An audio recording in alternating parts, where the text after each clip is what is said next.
हिंदी परिचर्चा की ओर कदम बढ़ाते हैं और हमारे प्रस्तुतकर्ताओं के शानदार प्रयास की सराहना करते हैं। देशभक्ति सिर्फ तलवार की धार पर नहीं, विचारों की शक्ति पर भी टिकी है। आज हम उसी शक्ति को शब्दों में पिरोकर इस परिचर्चा की शुरुआत करते हैं। अब समय आ चुका है एक दिलचस्प संवाद गोष्ठी का, जिसमें देशभक्ति की आवाज़ गूंजेगी देश की ही भाषा में। इस देश को आज़ाद कराने के लिए हमारे बहुत से वीर जवान शहीद हुए, वे अमर हो गए। आज इस आज़ाद देश के नागरिकों के मन में यह प्रश्न उठता है कि हम कैसे इसे विकास के पथ पर मिलजुल कर अग्रसर करें। तो आइए विद्यालय के प्रांगण में समन्वय उत्सव के इस मंच पर हम सम्मिलित होते हैं एक संवाद गोष्ठी में, जिसका भाव है हर दिल में बसा है भारत। आहा, कितना सुंदर विषय है। मेरे हृदय में तो अपनी लिखी कविता पंख फड़फड़ाने लगी। कहिए तो। बिल्कुल, अपनी कविता सुनाइए कवि महोदय। तो प्रस्तुत करता हूँ। भारत, हर दिल में बसा है भारत। कौशल्या सा राम गढ़े जो, हर माँ का हाथ है पारस। हर दिल में बसा है भारत। जन जन में भगवान बसे हैं, रामायण गीता गुरु ग्रंथ रचे हैं। वंदे मातरम का घोष यहीं पर, जनगण मन का जोश यहीं पर। शिवी से हम पंछी की खातिर प्राण देते निस्वार्थ। हर दिल में बसा है भारत, हर दिल में बसा है भारत। जय जवान जय किसान के नारे, हर हर महादेव जयकारे। कण कण में हीरा यहीं पर, हर बालिका मीरा यहीं पर। जीवन अर्पित परमारथ, हर दिल में बसा है भारत, हर दिल में बसा है भारत। वाह कवि महोदय, हर दिल में बसा है भारत। अति सुंदर भाव। वाह, चारों तरफ देशभक्ति का रंग बिखरा हुआ है। मेरा मन प्रफुल्लित है और देश के प्रति अनुराग से सराबोर है। मैंने अपने घर परिवार, नाते रिश्तेदार सभी के प्रति अपने कर्तव्यों का निष्ठापूर्वक पालन करा है, परंतु देश के प्रति अपने कर्तव्यों का विचार ही नहीं किया, जबकि देशभक्ति ही परम भक्ति है। मुझे इस विषय पर गंभीरता से विचार करना चाहिए। वंदे मातरम भैया, किस बात का चिंतन कर रहे हैं? चिंतन तो नहीं, आत्ममंथन जरूर कर रहा हूँ कि भला एक अकेला देश के लिए क्या कर सकता है।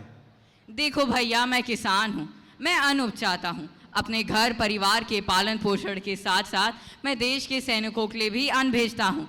जब हमारे सैनिक उत्तम भोजन प्राप्त करेंगे, स्वस्थ रहेंगे, तभी तो देश की सेवा करेंगे। और जब हमारे देशवासी स्वस्थ रहेंगे, तभी तो देश के विकास के लिए मेहनत करेंगे। हम किसान भाई तो अपना उत्तरदायित्व निभाते हैं।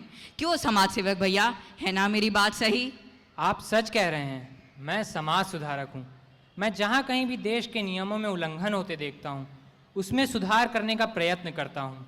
इस बात पर गौर करिएगा, जो धरती माँ आपको छत्र छाया देती है, उसकी निंदा करना आपके संस्कारों को शोभा नहीं देता।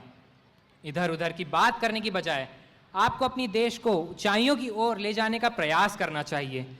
मेरे अनुसार यही तो है सच्ची देशभक्ति। मेरे स्वच्छता अभियान कार्यक्रमों में आप मेरा सहयोग करते हैं, क्यों बंधुवर, कुछ बताइए।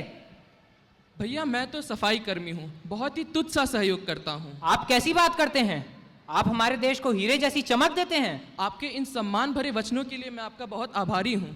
मैं अपने देश को साफ रखता हूँ। मैं समाज में स्वच्छता और परिश्रम के महत्व को स्थापित करता हूँ। इस प्रकार मैं अपने को देशभक्त मानता हूँ। मैं भी आपकी ही तरह सोचता हूँ। आप अपने परिचय दीजिए भाई साहब। बंधुवर, मैं गाइड हूँ। मैं सदैव अपने देश के पर्यटन स्थलों को अच्छी तरह से परिभाषित करता हूँ। देशी विदेशी पर्यटकों को सम्मान के साथ उत्तम जानकारी देता हूँ, जिससे कि सभी हमारी ऐतिहासिक धरोहरों से, हमारे सांस्कृतिक वैभव से परिचित हों। हमारे देश का पर्यटन उद्योग बढ़े, हमारे देश की ख्याति बढ़े। मैं भी अपने काम के माध्यम से अपनी देशभक्ति को प्रदर्शित करता हूँ। मैं अकेले ही सही, लेकिन अपने देश के लिए बहुत कुछ करने की ताकत रखता हूँ।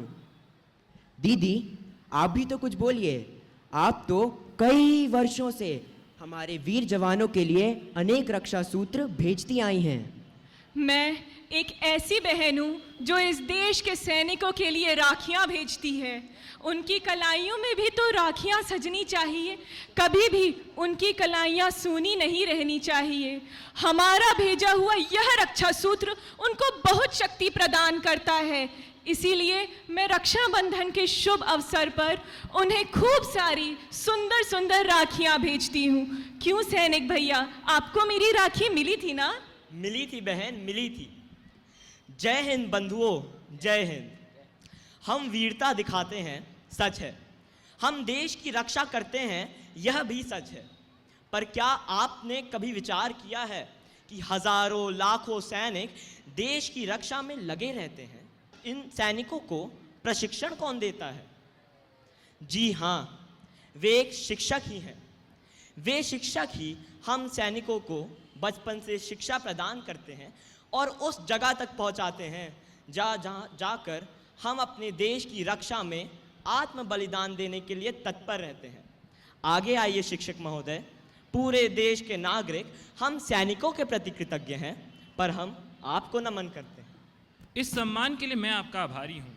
हम शिक्षक इस देश की नींव तैयार करते हैं और इसके भविष्य को आकार देते हैं। एक शिक्षक द्वारा दिए गए संस्कार ही भविष्य में जाकर उस देश की पहचान बनती हैं। उदाहरण के तौर पर हम महान चाणक्य को ही देख सकते हैं, जिन्होंने अपने ज्ञान सागर का परिचय अपने शिष्य चंद्रगुप्त को कराया और उन्हें मौर्य साम्राज्य का सम्राट बनने योग्य बनाया। मैंने केवल बंदूक ही नहीं बल्कि कलम भी तैयार किए हैं। आगे आओ मेरी प्रिय कवि, एक फड़कती तान सुनाओ। पराधीनता को जहाँ समझा श्राप महान, पराधीनता को जहाँ समझा श्राप महान, कड़ के खातिर जहाँ हुए कोटि बलिदान। मरना पर झुकना नहीं, मरना पर झुकना नहीं, मिला जिससे वरदान। सुनो सुनो उस देश की सूरवीर संतान, आन मान अभिमान की धरती पैदा करती दीवाने। मेरे देश के लाल हटीले शीश झुकाना क्या जाने, शीश झुकाना क्या जाने। आज़ादी अधिकार सभी का, आज़ादी अधिकार सभी का, जहाँ बोलते शैनानी विश्व शांति के गीत, जहाँ सुनाती चुनरियाँ ये धानी। मेघ सावले बरसते हैं जहाँ अहिंसा का पानी, अपनी मांगे पोछ डालती हंसते हंसते कल्याणी। ऐसी भारत माँ के बेटे मान गंवाना क्या जाने, मेरे देश के लाल हटीले शीश झुकाना क्या जाने, शीश झुकाना क्या जाने।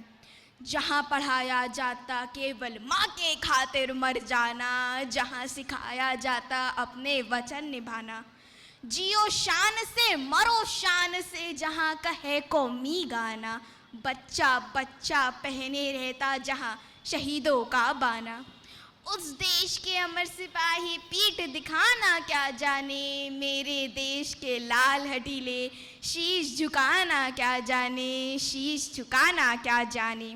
धन्यवाद। जिस देश के नन्हे देशभक्त इतने रचनात्मक और जोशीले हों, उस देश को आगे बढ़ने से भला कौन रोक सकता है। इससे सिद्ध होता है हर दिल में बसा है भारत। आइए मिलकर बोलें, जय हिंद, जय हिंद, जय हिंद, जय हिंद। धन्यवाद।